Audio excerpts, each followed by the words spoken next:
on that point about like realizing how good they were after they retired, I think everybody already knew how good Gerrard and Lampard were when they were playing. Mm-hmm. Whereas I think with Scholes, there's a lot of sort of nostalgia bias and like, oh well, he was really good, but none of the stats back that up. Over his career, like he comes second to Lampard and Gerrard or third to Lampard and Gerrard in everything, apart from red cards with Gerrard, and I think he made 5 more passes per game than Gerrard on average, but had 5 less touches. So, yeah, I think with Scholes, I'm not denying he was a brilliant player. I'm just saying that I think Gerrard and Lampard were both a level above. Like, and all the stats back that up. Everybody, when both Gerrard and Lampard were playing, whenever Chelsea and whenever Liverpool played, all the talk was about them. Whereas with Man United, all the talk was Ronaldo. Everybody else except Scholes. Mm-hmm. Even the Ferdinand, like they were even talking about defenders ahead of Scholes. Yeah. Okay, we're going to wrap this up in a way that gives everyone their piece. Okay. I'm going to start with you, Dev. Yep. I want you to rate those 3 players in order best to 1, 2, 3, 1 being the best. Mm-hmm. And we'll start at 1 because I think I know who your number 1 is going to be. But I want you to build up to your number 3. Obviously, it's not just a bias, but I think, Lampard hands down was better than the two of them put together. Not very much between him and Gerrard, but I just think Lampard's kind of got a bit more. He had more games in his career. Everything just kind of worked in his favour. You know what I mean? Little bits here and there. It's like 7% more, and the other aspects, I mean, minimal things. But again, I would probably go Lampard, Gerrard, and Scholes. Why did you put Scholes last? Again, it's more, I think if we'd have been talking about, Lampard, Gerrard and Rooney or, Ronaldo or things like that, that's like we're talking about the calibre of the player. Gerrard and Lampard were just that little bit above him. I'm not trying to be harsh on Scholes here, but I think more kind of along the lines of Owen Hargreaves. That kind of, you wouldn't put Hargreaves up there with the other two, things like that. I just think that, he didn't apply himself more. You kind of seen that, especially when they go into the managerial roles. So Scholes was a few months at Oldham. I don't think he was there that long. I just don't think he was cut out for that. Where these other 2 players have got a different mentality behind them altogether, and they've taken their careers further in the managerial positions. UK Gerrard's not at Liverpool yet, but let's face it, he will be there one day, and it's maybe not written in the stars as such. But he can definitely, if he keeps going the way he's going, he'll definitely have a shot at Liverpool one day. And if he goes back, it'll be like Lampard going back to Chelsea. Again, I think Lampard maybe went back to Chelsea too soon in his managerial career. Obviously, it was only Derby County and then straight back to Chelsea, which again, it's a bit of the hit and miss with the whole Di Matteo scenario. He's done well at Chelsea, to be honest. Yeah, no, he's done well. He has done well, but I think it's that iconic player. He's a club legend. He's scored 211 goals for Chelsea. I think he's the leading goal scorer for Chelsea.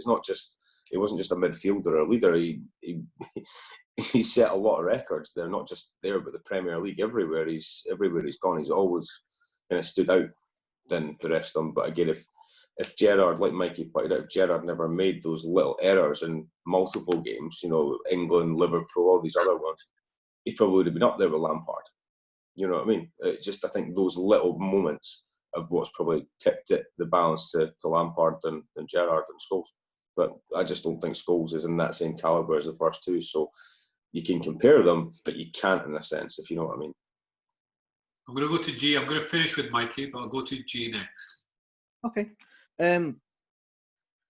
Again, I agree with Dev in that Gerrard and Lampard are both very, very close together. And then Scholes is like the tier below. I wouldn't say he's Owen Hargreaves. I'm not that harsh on him. But bit below the belt. But yeah, I agree with Dev there. But obviously I'm going with Gerrard first. Just because of the calibre of players that Gerrard had around him were nowhere near as good as the players that were at Chelsea at the time that Lampard was playing for them. But Gerrard dragged them through, won a Champions League final. Every time you think of Liverpool in a final, the first person that comes to your mind is Gerrard, because there's always that important moment, that important goal, that important assist, that what's the word I'm looking for? Like, the influence that he had on that team was just far and above any other player I've ever seen. Like, he's dragged us through so much all the time. Everything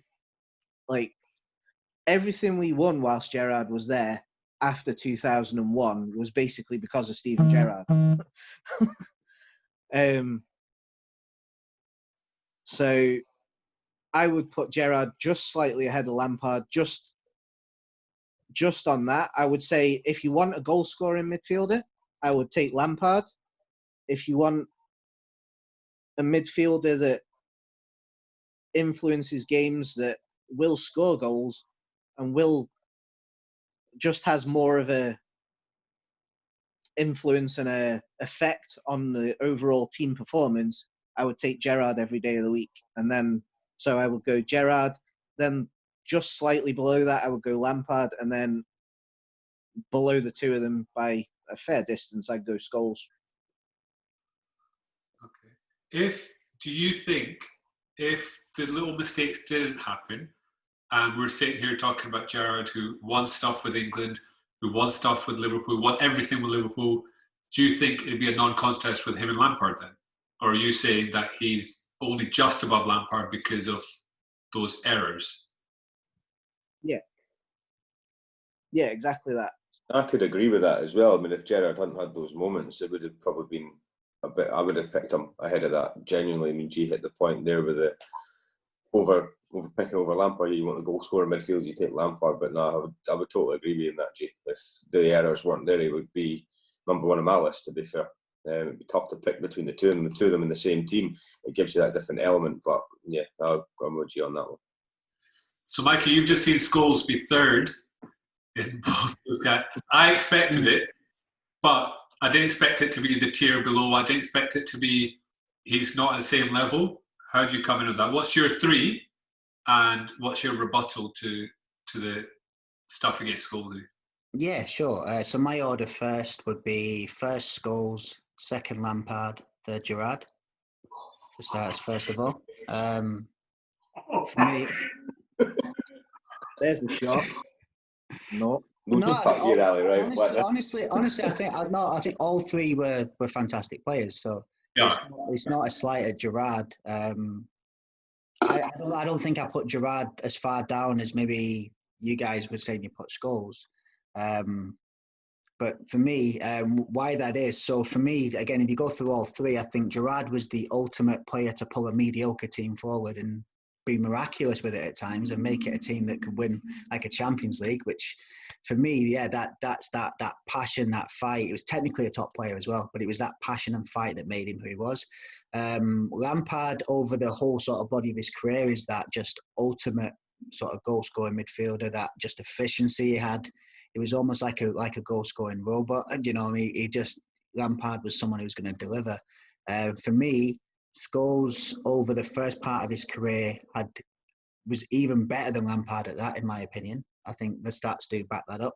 The ones that I put forward anyway. Stats can obviously be used to kind of lead a story, but that's, you know, Scholes was very efficient at that. But for me, Scholes becomes my when I envision Scholes as being the player I imagine him as. And I appreciate him as, he was actually better as the deeper lying midfield player. In my opinion, that's where I feel he was the most valuable. It's when United really needed him to run the team at that point.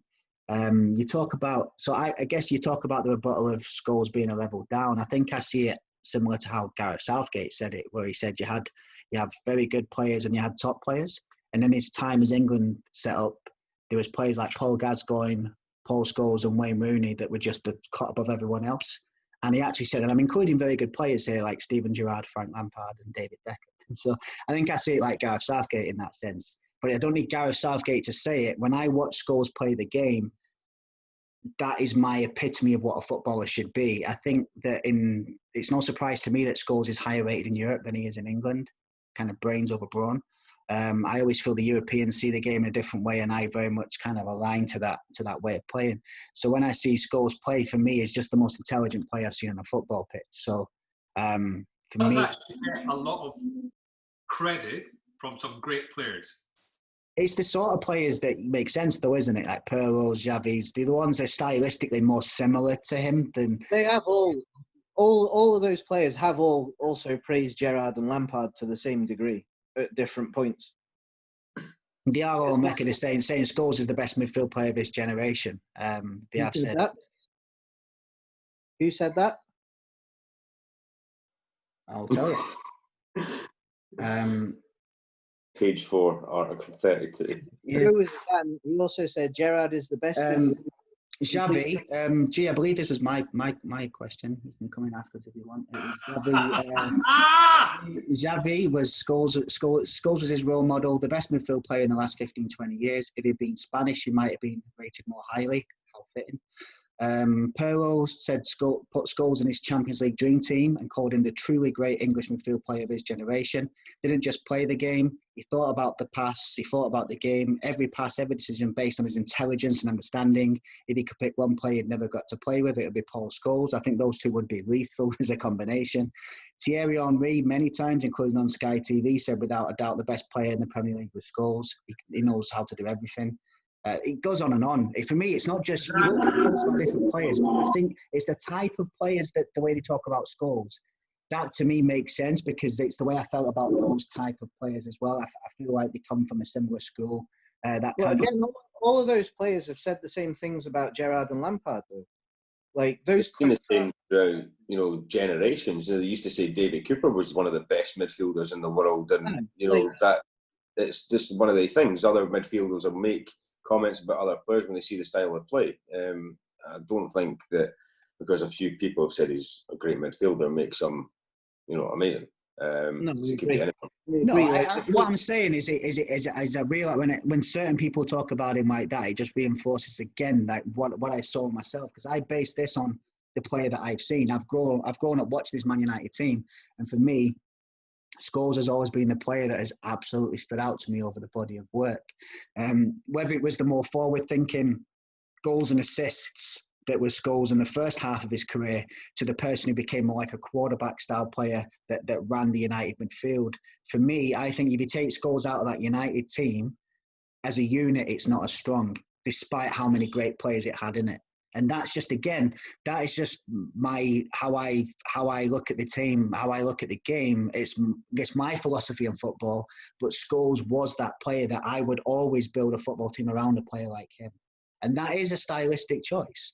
Do you know what I mean? That is, Liverpool will go for someone who's more physical, but for me, if you put the right players around Scholes, he can run the whole game. I'm not saying he absolutely needs that to do it, but obviously if you build a team around someone, the first person I would always build a team of the midfield player you want to build it around. For me, it's not built on defence. I get that mindset, but for me, it's built on your midfield. And for me, if you get the players around Scholes, that's the way that I build the team. So it is a stylistic thing. Like I said, we could be sat here right now basing this on Beckham versus Keane versus Scholes versus Giggs. I'd still be saying Scholes. It's not a Man United thing. It's Scholes is the player that is my ultimate midfield player because it's about the passing and the brain and the tempo. And that's what I think separates Scholes from the other two. But again, you've obviously got different opinions, and that's fine. As I said, all three are great players. For me, Lampard was more efficient. If Gerrard's mistakes and his lack of composure in big games goes against him against Lampard, even though he had great, massive games, he had more of them than he had bad ones. It cost Liverpool the league title. And no, he didn't. No, he didn't. Cool, you can be triggered if you want to. You can come back on that in a second. But the point is, he had the Demba Ba debacle. He had the back pass with with Drogba. He did it with Henry. He did it with Suarez, and he scored an own goal against. These examples I can point out there. Rafa Benitez subbed him for his lack of composure and not using his brain. For me, once. I've never heard Scholes being accused of not using his brain. If Scholes gets a red card, it's because he can't fucking tackle. It's not because of lack of composure. So again, I'm giving you my opinion that that's the three. And for me, Scholes is the best. I think Lampard was, as a forward-thinking midfield player, for the consistency of him, it's unbelievable. Gerrard is very, very close to him. And I kind of agree with what you guys said. If Gerrard hadn't made the high-profile mistakes, he might just come in, because as a player who's willing to carry a team that's not as good as him over the line, that passion, that fight, that drive, he was incredible at that. I'd actually go as far as to say the nearest thing I've seen to him at my club was Brian Robson. And Brian Robson was my hero as a young kid. That was my favourite player. So that's high praise. I don't, Man United fans would fucking hate hearing that, but I do rate Gerrard that highly. I just think those three are all very, very top players. And for me, I said this to you before, though, G, when you talk about the Liverpool team in the mid-2000s, I think your best player was Xabi Alonso. That's Xabi Alonso. But again, Xabi Alonso was a deep-lying quarterback-style midfield player, and I think he was brilliant, and he showed how good he was when he went to Madrid. So, again, it's a stylistic thing. Scholes, for me, is... midfielders that can't tackle, don't you? That's your problem. Xabi Alonso was superb. Steven Gerrard as a number was so good because Xabi Alonso and Masco. When Xabi Alonso left, because you tried to sign Gareth Barry instead, which was a mad mistake, but you did it. But Gerrard started playing deeper, and this player who suffered most was Fernando Torres, because he lost Gerrard behind him. But Xabi Alonso's ability to play Gerrard in on the half turn, running out of back line with Torres peeling off, was a lethal combination. That Liverpool team terrified me at that point. That's a team that won 4-1 at Old Trafford. But for me, Xabi Alonso was so... Mascherano as well did a great job shielding, but Xabi Alonso was a key player. And that's... More key than Gerrard? More key than Gerrard? I'm not saying more key. I'm saying, again, my favourite... I didn't say the best player. I said I thought my favourite player that Liverpool... I say favourite as like... No, I don't have a favourite Liverpool player. But if you ask me, my favourite player in that squad, if they weren't playing for Liverpool, was Xabi Alonso. But now I'm saying he's better than Gerrard. No, I'm talking when he was there. Like, his passing range, it's not just about the technical and the passing range. It's setting the tempo. It's creating those. It's giving the team what they need. There's very few players that can control the tempo like that. Xabi has been one of the ultimate ones. Gerrard was at his best at being at the front end of that, because Gerrard was the one who would win you the game. Alonso would set up the play.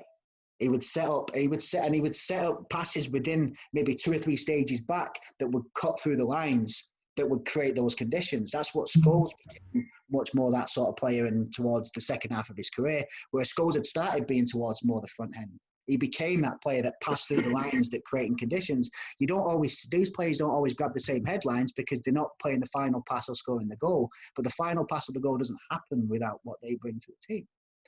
Do you know what I mean? That's why when you talk about... I brought up the Galacticos earlier on, but I think when Real Madrid made their mistake with Makelele, they sold Makelele and signed Beckham in the same year, but they stopped winning trophies when that happened. Does that mean Makelele is better than Beckham? It's a totally different debate about those two players. But that team needed more than it needed Beckham. Do you know what I mean? And it's like certain players allow a balance and patterns of play to happen that mean that the other players have the platform to be the match winners. And I think Scholes gave that to players like Rooney and Ronaldo. And it was so important that somebody did, because we were missing Keane's leadership. But Scholes filled that hole in the midfield, but gave us so much more, because he gave that ability to run the team. And that's why I think that team was real dependent on Scholes over the body of work of a season. And that's why, for me, Scholes was a special player, because he showed he could do each one of them. One thing where I think Scholes comes third, out and out, is definitely the physicality side of things, which is perhaps why he had to adapt. And maybe that's a difference. Maybe he had to adapt because he didn't have the same engine. See, if Scholes had scored more goals from midfield, which you'd want your midfielders to do, he might have done a bit better. But if again, he when you look playing at forward, guys, you're thinking, it's an interesting question. If he had never gone a bit deeper and he continued playing as kind of a box to box, you think he could have done it for a good few more years? Because he did 11 years of it, had the best stats at it, but then went back. If they left him there, do you think he could have continued for the other 8 years, or would he have had to go deep? His legs went, so yeah, his legs went with his eyesight. So He had asthma his whole career. I didn't actually know that at first. Like, I learned that he had asthma. So in answer to the question, I don't think he could have gone his whole career and done that. No, because even if he'd have played more as like kind of an out-and-out number 10 and just actually stayed there, if he did just kind of sit in the hole and didn't sort of come back into midfield, because he always had a pass and a goal. He always had a pass and a finish, and like technically, maybe. But then I think we'd be comparing him to Matt Letizia instead of Steven Gerrard and Frank Lampard. Maybe one matter in terms of in terms of you know, being 5 foot, whatever matter is 5'5" maybe as well. And okay, but the point is, if Scholes had stayed playing more forward, what do you think he would have continued his goals and assists, or do you think he'd have massively dropped off? Make a fair point. Should have, could have. I mean, Lampard still played pretty deep sometimes, you know what I mean? But like, so he scored 41 goals from outside. It was Lampard's late run into the box though that made it hard to play against, wasn't it?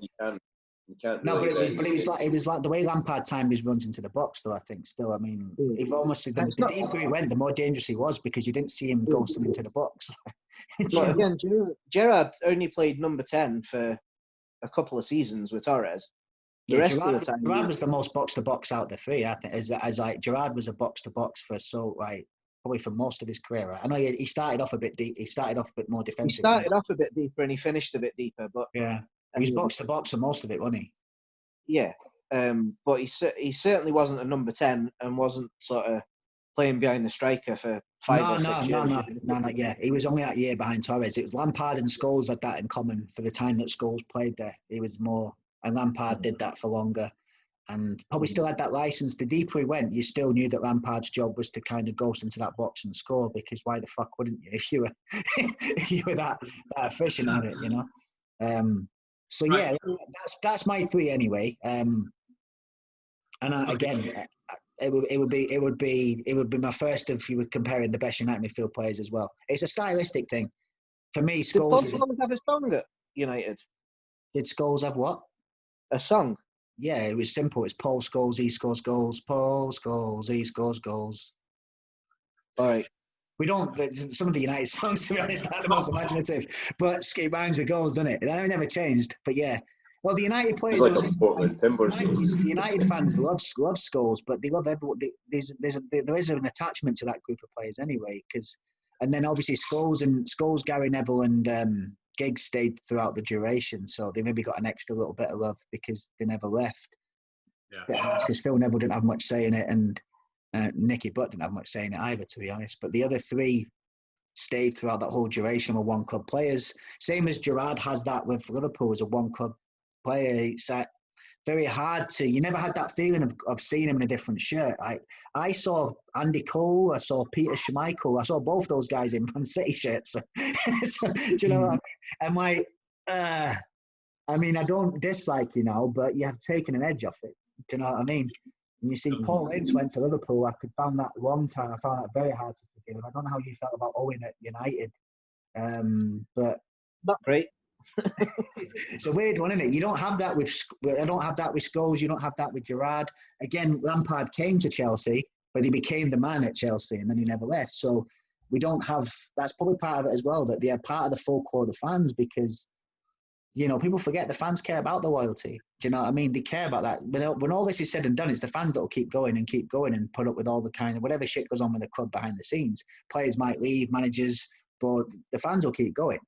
So there is that association to these players, because they're the ones that it's them on the pitch, right? You just you give a shit. You really care. If we lose, it ruins your weekend. You're not out, partying the same night. That is maybe one of the things that comes up a lot about the modern day players, is you feel like, do you actually care? Like, second and you're out at the boxing that same night or something, they're like, what the fuck? But they forget these players are brands these days. But those players we're all talking about, even though they're different personalities, not in their own way, you knew that it fucking mattered. Like, it really mattered what happened on that pitch, and they gave everything in their own way. But they did it in different ways. They were different sort of players. They had different attributes. I think they all had a lot of heart though. And then, but they were in different teams. What Scholes had to give to United was different to what Lampard had to give to Chelsea and what Gerrard had to give to Liverpool. But I think the fans recognised that in what they needed, what the team needed from those players, they're like, they're all A-star in their own right. And that's why they get defended so vigorously, because I don't have those relationships with the other two players, so I find it very hard to go, I don't understand how anyone could be seen as better than Scholes. But for me, Scholes was that guy. I'm sure that's how you guys feel anyway. Like, even when you get into, you guys maybe didn't feel quite as strongly about Scholes, but when you came on about Lampard and Gerrard, you were never going to turn around and go, yeah, Lampard just edges it, gee. You were never just going to give it to Gerrard. It's very hard because I've got a bit of a soft spot for Gerrard, and I'm not going to hide it. You know what I mean? The guy's done really well, and that's what I think he's. I think he's a bit jinxed. You know, I think that whole slip that's happened. You've seen what's happened with the momentum this season with the SPL. You know, Rangers just totally disappeared after that trip to Dubai. So I don't know if the guy's jinxed, because he's certainly done well to get to where he is. So I can't. It maybe really helps say. he manages your team now. Oh, it helps. What the guy's made there, but the only reason that the club's valued him so much is because he was a one-man club. You know, I mean, he was at Liverpool for so long, and that's what, you know, the Rangers fans have seen in him, and that's why they're kind of taking that on board. So I've got a soft spot for Gerrard. I'm not going to lie. I've always kind of admired these guys growing up. I think it's incredibly a shame that the England coach couldn't get like them into a unit. If maybe, you know, again, I heard you saying before, maybe he could have gone on the wing, or maybe he could on the wing. Maybe we just could have stopped playing fucking 4-4-2 for a change. You know what I mean? That might have solved it. Do you know what I mean? Use a diamond or something. But the idea is there was, you know, if you'd have put those three in there with somebody like an Owen Hargreaves or somebody, you could have had a pretty good unit. If you had one, you know, you could have absolutely done it. But unfortunately, it never happened. But I feel that is the biggest failure of that England team, is the fact that they never managed to get a unit out of those three. I mean, Scholes did retire a lot earlier than the other two. But that era where they had all three of them to choose from, which is what, 2000, sort of the... I always remember Scholes scoring them 2 goals away at Scotland. What year is that? Is that 2000? Around about. Yeah, because he went and beat us at Wembley, didn't we? Don Hutchison scored. Yeah. That was it. That was really the worst England performance I've ever seen, to be fair. It was fucking dreadful. But see that team there, if they'd have had, if the game had been a bit more forward thinking, a bit more like how the Europeans are playing at that point and weren't obsessed with 4-4-2, they had the players there to really win a major trophy. I mean, they had a great defence as well and a great forward line, but they had that midfield. And for me, if you'd have had that midfield, should have won something. But the England team's always had that little bit of extra pressure every time they go into a World Cup or a Championship. The media have already told them they've won it, you know, and these players individually for their club teams done well, but see, when they were all together and there was that extra bit of pressure, I just think that's what was the downfall for them, really. Like, if they came together, I don't know, the formation was wrong, they were all in the right place. You know how to play football at the end of the day, they were all good guys, they got paid a lot of money for doing it. But I think it was the extra pressure, and even the leadership with even Gerrard and Lampard in the same team. There's other guys in the England team that were just as good leaders, but it just, the pressure got to everybody. I think they all crumbled. There wasn't one person who was willing to stand up and drag the rest of them through it. I've always said that we've done it into this last time. Me and G did a special on this, actually. I remember that feels like fucking months ago now or something, but we did it. But I always felt the issue with the England team was just the cliques. Like the cliques. They weren't on this. They weren't on the same page. They weren't. They say the United and Liverpool players didn't really want to sit next to each other because then they didn't want to give away tactics that might come into play when United and Liverpool play next. And it's like they weren't a team. Like, that's the one thing that they never quite had. Even in those days, the media come into it as well. But the British media is a topic in its own, isn't it? But you know, they love to. It's a bigger story when England lose than it is if they won. That's the thing. The media also, actually, those days there wasn't even that whole "I'll shake your hand in the tunnel" because we used to play at the same club or anything like that. Like, there wasn't, like, you couldn't mingle with other teams. Like now, it'd be different. England squad sitting together, they'd sit together. You know what I mean? People, even when, you just sit with everyone. But those days, like, there's a lot of players that talk about it. Like, you at breakfast, it was the Man U table, the Liverpool table, this table, all that kind of tribal stuff. Yeah, it's a tribal. We digress. We're going into a different topic. I'm happy to finish it there. I've got to jump on a call with my family. But if you guys want to carry on, you can do your favourite moment for your player. Like, the one moment that's in your head, that's your favourite moment, and you can do like 5 minutes on it.